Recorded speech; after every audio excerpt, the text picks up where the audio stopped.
Hello mga igsoon, mga kapabalandong. Um, adtong tuig 2019 before nag-start ang pandemic,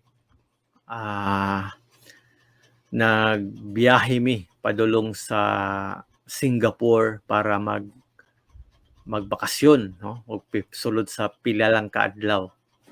Apan gusto na kong i-share mga igsoon ang nahitabo sa among biyahe while naami sa International Airport, Cebu International Airport, dito sa immigration. Nasangit mi dito mga igsoon. Actually, gihold mig pila ka, I think, minutes or almost 1 hour because dunay mga questions dito nga dili sila katuo sa amo ang mga tubag. So ingon ana siya mga igsoon, no?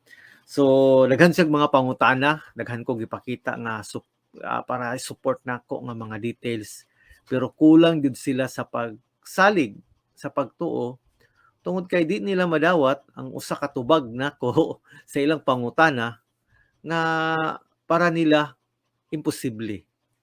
And then ni-insist ko nga tinuod ni, nagpakita kog mga reservation sa hotel, tickets pa gyud nako pabalik, no? Round trip tickets, and ID, no? Company ID, uban pa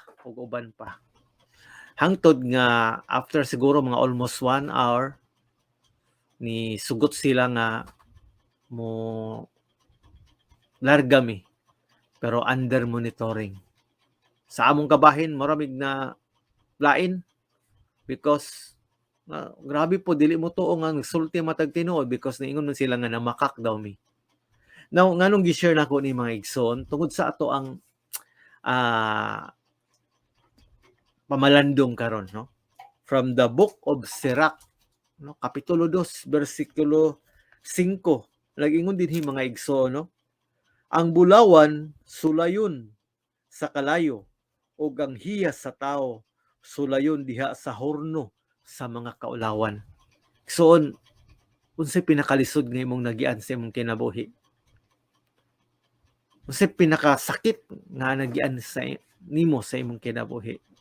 Maigsoon, I believe nga kining mga butanga gitugutan sa Ginoo nato para sulayan ta kung unsa ang unsaon nato pagdala, unsa ang atong reaksyon, unsa ang atong response nining maong sitwasyon nga moabot nato.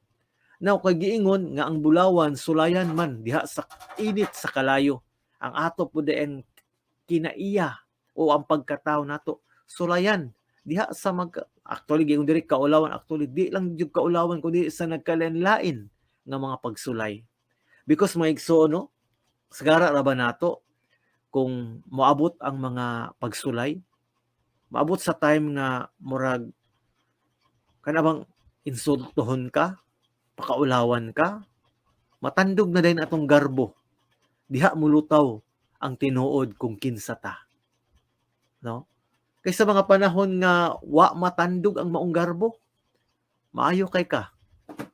Pero sa mga panahon nga tandugon na ning garbo, lisod-lisuro na kanang time na nga mo reklamo na ta, diha daw makita ang tinuod nga nato nga kinaiya, no? Doon na bitaw ubang mga tao, maay kayo, praise the Lord, hallelujah, pero sa panahon bitaw nga mura og nadihado siya, mamalikas sa kalit.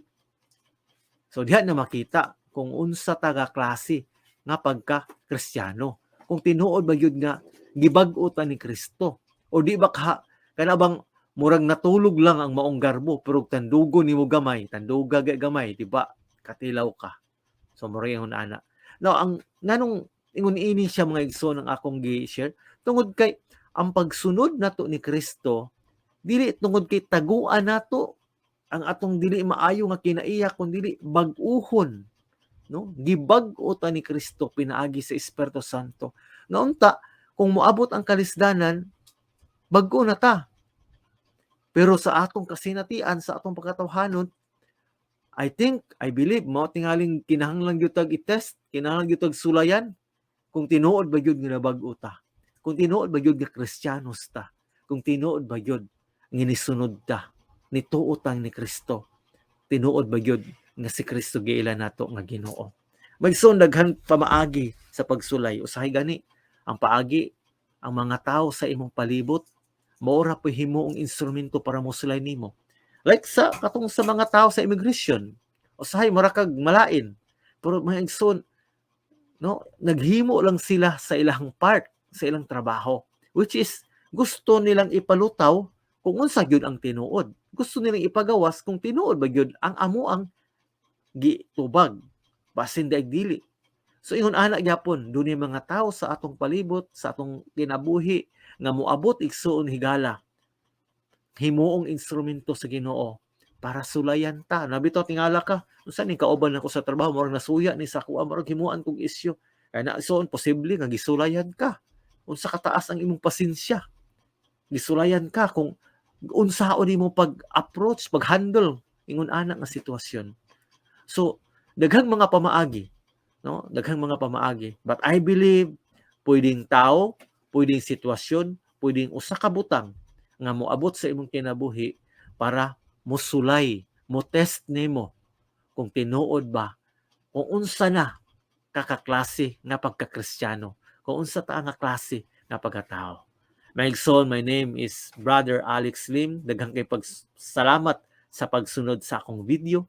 Hinaot nga na-bless ka igsoon. Kung na-bless ka nga video, please like, please share. Kung wa pa ka subscribe sa ako ang YouTube channel, please subscribe Brother Alex Lim o sa ako apong Facebook page ang Brother Alex Lim.